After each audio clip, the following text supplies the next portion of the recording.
PDM जो है आज भी एक जलसा किया मर्दान में, बड़ी धुआंधार किस्म की तकारीर हुई। हुकूमती बयानात भी कम नहीं, हल्के नहीं आ रहे, बड़े लोडेड किस्म के बयानात आ रहे हैं। अच्छा, मैं आज कुछ पाकिस्तान पीपल्स पार्टी की पॉलिटिक्स के हवाले से बात करना चाहूँगा। मुझे थोड़ा सा ये समझाइए, अब हमारे नाजरीन को ज़रा थोड़ा ये समझाएं, एनालाइज़ करें आप कि ये जो प्रोटेस्ट है पीडीएम का, ये इस निज़ाम के ख़िलाफ़ है जो हम समझें इमरान खान के ख़िलाफ़ है। अब इस निज़ाम के ख़िलाफ़ प्रोटेस्ट जारी है, लेकिन साथ ही साथ आपने देखा होगा ज़िमनी इंतखाबात का भी जिक्र है, इलेक्शन कमीशन पे दबाव है, इलेक्शन कमीशन ने डेट्स दे दी हैं, वहाँ से कैंडिडेट्स खड़े किए जा रहे हैं कि जी हाँ आप इलेक्शन कंटेस्ट करें। तो ये क्या चल रहा है, ये क्या हो रहा है?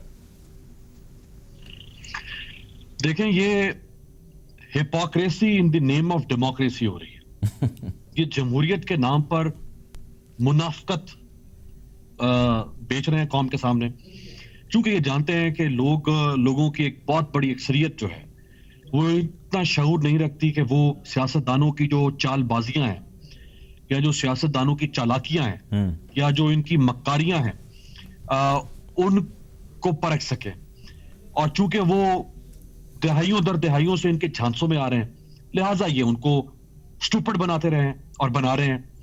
यानी 8 ज़िमनी इलेक्शन होने हैं जिनमें पीपल्स पार्टी अपने कैंडिडेट, अब वो कह रही है हम, और ये पीपल्स पार्टी ही का मुतालबा था ज्यादा इलेक्शन कमीशन से, पीपल्स पार्टी ही को जल्दी थी कि इलेक्शन करवाए जाए, फौरन ज़िमनी इंतखाबात जिन नशिस्तों पर इंतखाबात होने हैं।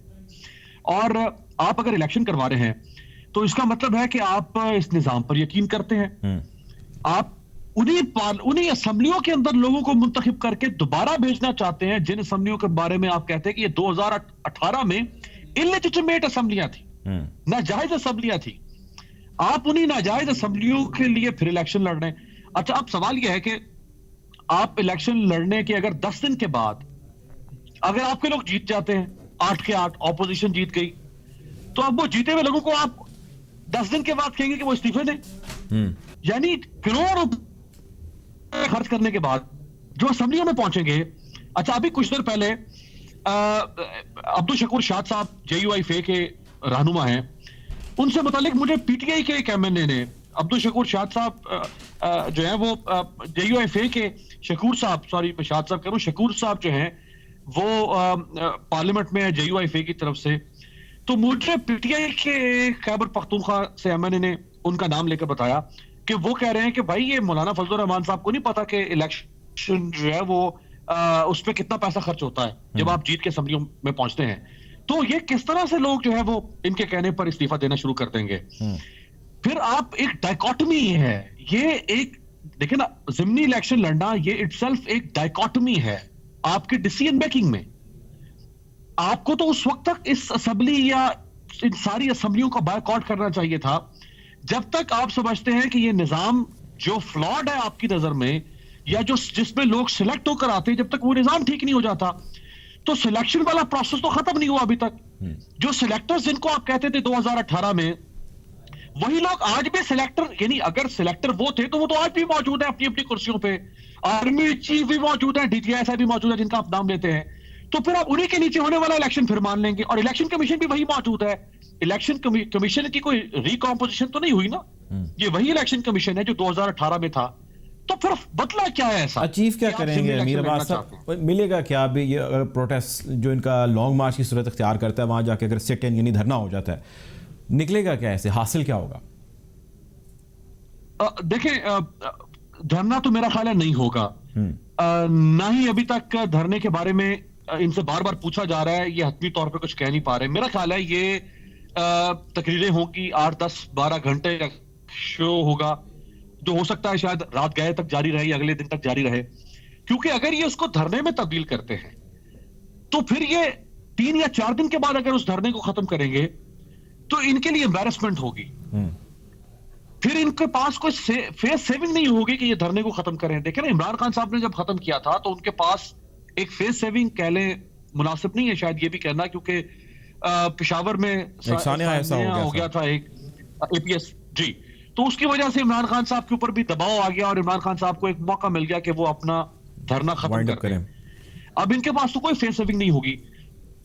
अच्छा, आपको याद होगा उस वक्त जब इमरान खान साहब ने कहा था कि हमें खैबर पख्तूनख्वा असेंबली डिसॉल्व कर देनी चाहिए और उन्होंने भी अपने MNA से इस्तीफा लिया था, तो इमरान खान साहब के 4 MNAs ने इमरान खान साहब के फैसले के खिलाफ रिवोट कर दिया था। उन्होंने कहा हम इस्तीफा नहीं देंगे, और खैबर पख्तूनख्वा असेंबली वो डिसॉल्व करना चाहते थे, लेकिन जो KPK के उनके MPs थे उन्होंने कहा कि नहीं, आप ये असेंबली डिसॉल्व नहीं करेंगे, और इमरान खान साहब को अपने लोगों का फैसला मानना पड़ा था। देखिए, ये मजाक नहीं है कि आप बार बार री इलेक्शन करवाएं, आप बार बार लोगों को आजमाएं, अवाम को भी आजमाएं बार बार पोलिंग स्टेशन पे लाके, और आप कैंडिडेट्स को भी आजमाएं।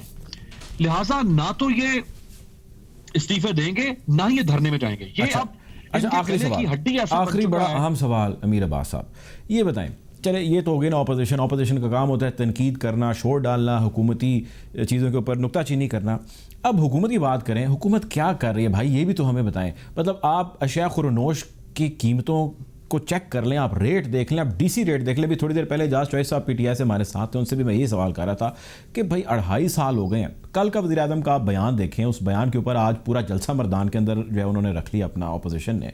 गवर्नमेंट कितना परफॉर्म कर रही है, लोग अब उसका रिजल्ट चाहते हैं, आंसर चाहते हैं, और लोगों के लिए सबसे बड़ी चीज़ इन्फ्लेशन है। मतलब अफोर्ड ही नहीं कर पा रहे खाने पीने की चीज़ों को लोग। मेरा ख्याल यही सबसे पर्टिनेंट क्वेश्चन है जो आपने किया। देखें, अगर तो गवर्नमेंट परफॉर्म कर रही होती तो आज ये PDM और ऑपोजिशन का ये जो अलायंस है, ये जो मोमेंटम है, ये आपको नजर ही ना आता। नहीं कर रही ना। अभी तो आप देखें ना कि अभी तो देखें ना, गवर्नमेंट चूंकि परफॉर्म ही नहीं कर रही, इसके बावजूद इनके जलसों में इतनी बड़ी तादाद हमें नजर नहीं आती है। अगर गवर्नमेंट परफॉर्म कर रही होती तो ऑपोजिशन के पास ये जो 30-40 हजार बंदा, ये 50 हजार इकट्ठा कर लेते हैं, ये तो 400-500 बंदा भी इकट्ठा ना कर पाते अगर गवर्नमेंट परफॉर्म कर रही होती। तो चूंकि गवर्नमेंट परफॉर्म नहीं कर रही है, लिहाजा वो एक वैक्यूम क्रिएट हो रहा है गवर्नेंस का, जिसको ऑपोजिशन जो है वो, जारी बात है, नेचर एबोर्स वैक्यूम, खला जो है वो कभी खाली नहीं रहता, वो पुर हो जाता है, तो उसको ऑपोजिशन पुर कर रही है। अब कल के जो प्राइम मिनिस्टर की स्पीच है उसमें आप वो देखें ना, ये यानी एक तो बड़ी अच्छी बात है, उन्होंने इस बात का एतराफ किया कि अब लोग हमारे इस किस्म के जो बहाने या जवाब हैं वो नहीं सुनेंगे, ना बर्दाश्त करेंगे कि परफॉर्म करना होगा। हमारे पास तजर्बा नहीं है, क्योंकि तजर्बा आपके पास KPK की सूरत में है, आपका 8वां साल है वहां पे। इसी तरह से लोग अब ये भी नहीं सुनना बर्दाश्त करेंगे कि जी अभी तो हमारा हनीमून पीरियड चल रहा है, 100 दिन हो गए, 6 महीने हो गए, 1 साल हो गया, अब तो 2.5 साल हो गए, आधा ओवर जो है वो खेल चुकी है हुकूमत, आधा ओवर बाकी है। तो अब ये नहीं हो सकता कि ये कोई जवाब दें। तो अच्छी बात तो ये है कि प्राइम मिनिस्टर को खुद रियलाइजेशन थी, और उनके सामने सारी कैबिनेट बैठी थी, उन्होंने सारी कैबिनेट के कानों में ये बात डाल दी है। लेकिन मैं समझता हूँ ये स्टेटमेंट इटसेल्फ एक कन्फेशन है प्राइम मिनिस्टर के फेलियर का, बट रेमेडी नहीं है। ठीक है, ये कॉम्पनसेशन नहीं है जो इस वक्त जो डेंट पड़ चुका हुआ है उनकी गवर्नेंस, और बल्कि बैड गवर्नेंस को। बहुत शुक्रिया जी, हमारे साथ अमीर अब्बास साहब।